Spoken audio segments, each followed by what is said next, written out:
નમસ્તે વિદ્યાર્થી મિત્રો, આપણે આ વિડીયોની અંદર દુનિયાના 7 ખંડો કયા કયા છે તે જોઈએ. એશિયા,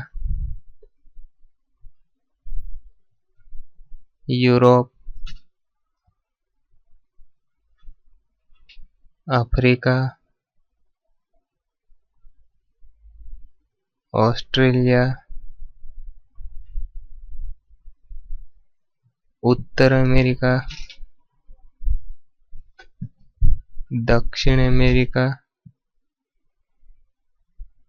અને એન્ટાર્કટિકા. તો દોસ્તો, આ આપણા 7 ખંડો છે. જો તમને આ વિડીયો પસંદ હોય તો લાઈક કરો, શેર કરો અને અમારી ચેનલને જરૂરથી સબસ્ક્રાઈબ કરો.